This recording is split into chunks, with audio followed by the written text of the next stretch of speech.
up? What's up? What's up, Zaynab? What's up, Zuleka? What's up, Chuck and Ox? Look at how feet skin those bulldogs. Playful, playful, playful, playful. We got a nice little bundle. We have Ox over here. What's up, Oxy boy? We got his brother, litter mate, full litter mate Shaka right here. Shocks. We have Zuleka, Zaynab, and Zaakir over here. Okay? Let me clean this camera off. A little foggy. Hold on. Technical difficulties. So let's talk about creating a perfect breed or a line breed. Or a lot of people have said, oh man, this guy's got some nice bulldogs and all of them look 100% the same, exactly the same type of dogs, exactly the same look. How do you do that? Well,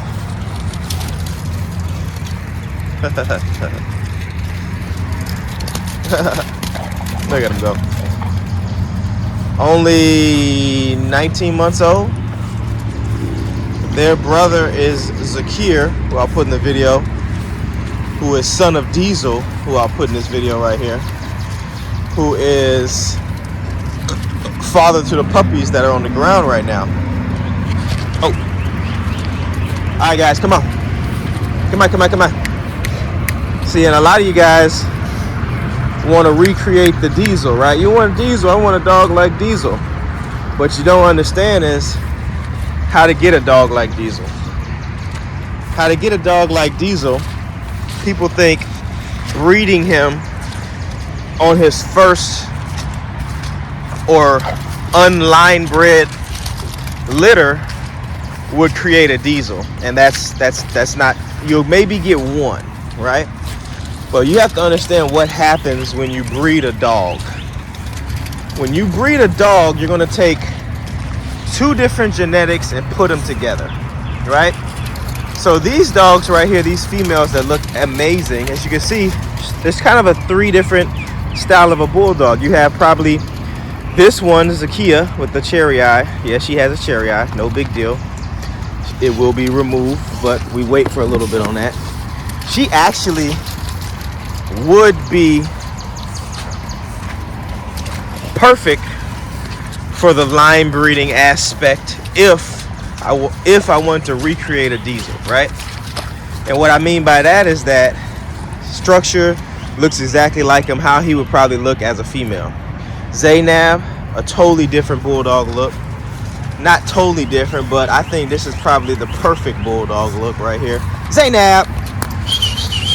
You know, this is probably where the Scott really was going before it became all skinny and stuff that everybody kind of made him. That's probably where the original foundation of the Scott was the look.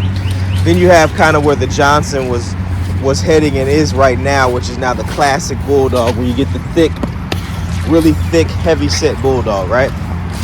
And these two are my hybrid bulldogs, you know, out of the same mother. Snuffles, I'll put a picture, it's the same mother to all of them. These two have different father. These three have a different father, okay? So now let's talk about the line breed. Come on. I'm trying to keep them in the video. So let's say, which I just did, right? You're gonna breed Diesel and the Snuffles, right? You're gonna make these three. The reason why you're gonna get a variety is because now these puppies are 50% Snuffles, 50% Diesel, okay? Diesel comes out of Matlock Bulldog heaven.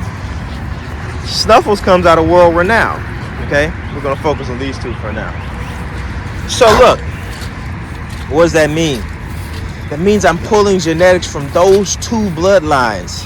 Now, these bloodlines may look very similar, or they may look totally different, but within their camp, you might have similar dogs. Why is that?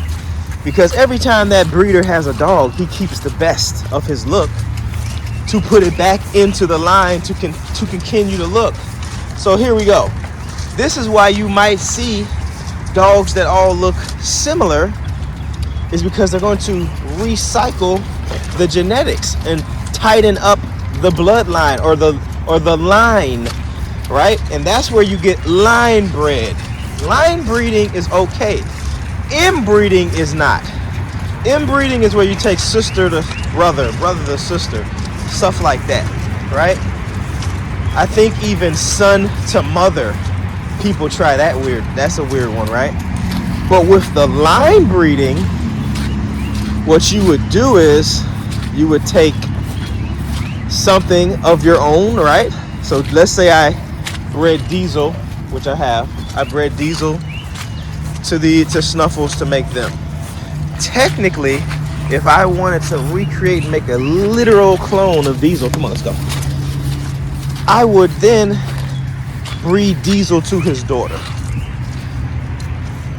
And then these puppies would come out 75% Diesel. All right, let's do the math. We're going to have 50% Snuffles, 50% Diesel. If I breed Diesel back into them, you're going to probably bump it up to 75, 80% Diesel. That's one generation line bred. And then you would possibly do Diesel into the granddaughter, right? And then you'd have a pure blood Diesel, you know? And then you would, if you're doing it right, you would keep multiple puppies out of the litter to get, you know, to get enough of them to continue to put them back into each other so they're not as tight, right? Or so the genetics can have a lot more to kind of operate. But see, what happens is you want to, most breeders will do this for 2-3 generations, and then they'll do something called an outcross, and that's where you breed in new blood, because at some point in time, stuff on your yard is going to be too tight. You know, you can't really do father to this and that and all that at some point. So then you breed in something new, something that's close to your line, or something that you really like. Then you put it back in, then you do the process over again. So that's what these guys are doing to keep the lines and their dogs looking very similar, right? So one way that I decided to do was, because of Diesel passing, what we decided to do is we took his son, which is right here in the video, litter mate to these, and then we bred him to litter mate Diesel's sister, which is Bullene, right? So now you're at 75% Diesel in these puppies, which is why they're going to turn out so extreme and so amazing, right? But what is my goal for what I have right here? Okay, I am creating a look that I desire, right? Or that a lot of people might desire, right? I want it to be bully, I want it to be muscular, I want it to have a little more color, okay? So what I'm going to do is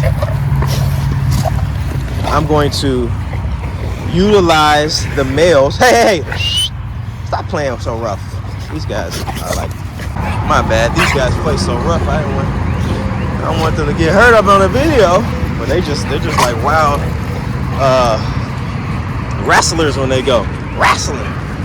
Anyway, so let's take a look at Ox. Oxy boy, he's really enthused with this stick. I think Ox has a perfect look. His size can increase, but he's not even 2 yet. I think he's almost 2. Right? Let's go, buddy. So but remember, his father is something, right? It's a bulldog, but it's not a classic bulldog, but it's for a reason, to bring some color in the mist. Then we have Shaka.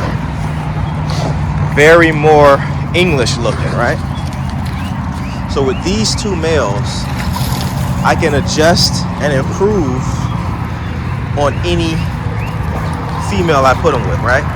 So I like Zaakir, which is the big white, all white. I would put Shaka in her. Why? To increase the bulliness. Zuleika, pretty much perfect, classic wise.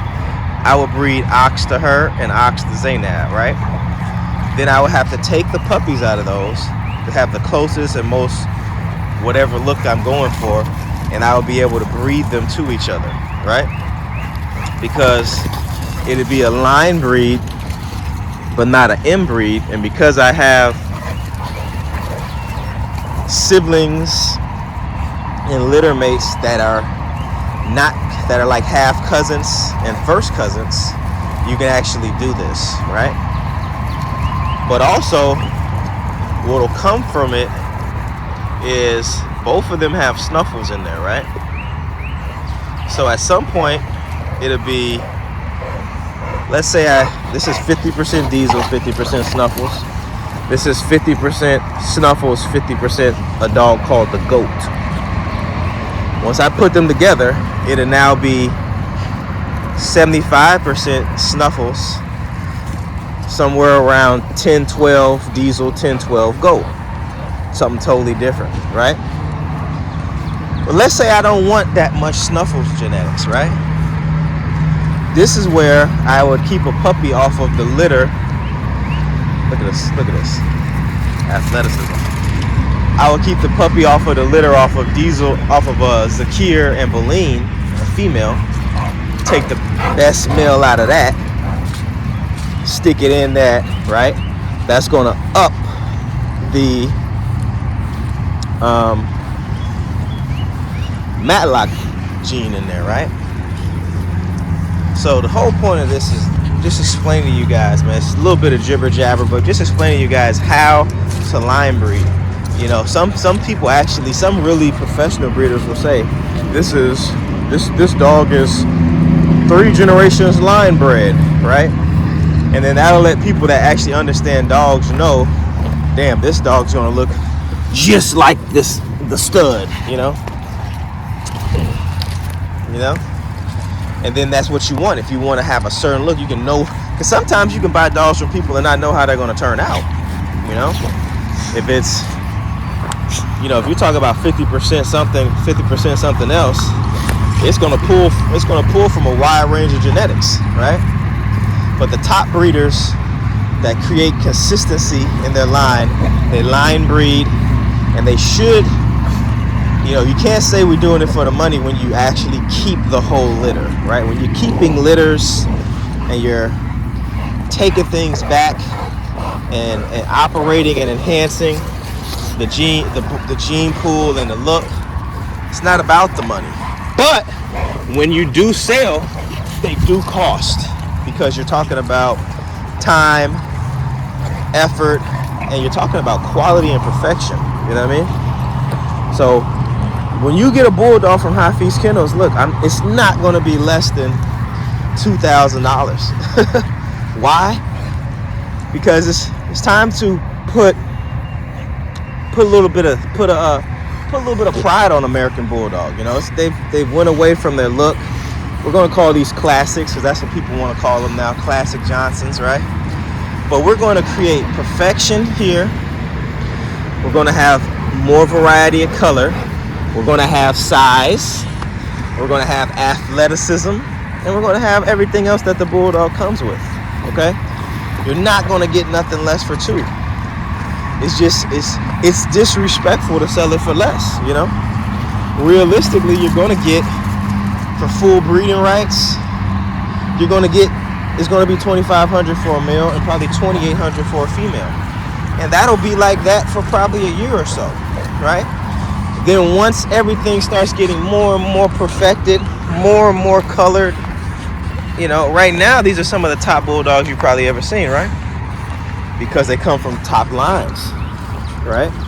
And we put a little special juice in there, right? Through the shock and ox. They got a little bit more English, right? So this is what you're going to get. You know, dogs are like, you know, people have took the pride out of dogs, man. That's one thing I can respect about the bully world and the XLs and all that, is they're keeping pride in there, man. You get a dog from somebody, you gonna know you paying $5,000-$10,000 for that dog. It's just like a car, you know. The top quality cars put you in a certain bracket where not everybody can get that car, you know?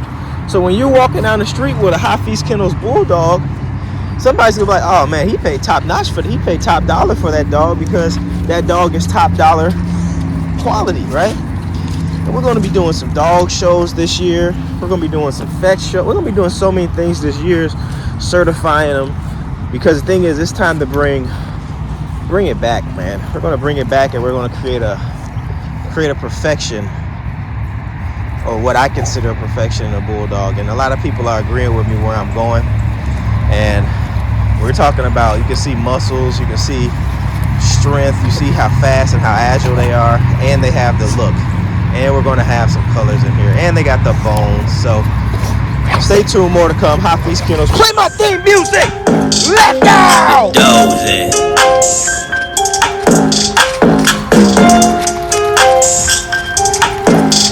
Where my dozy?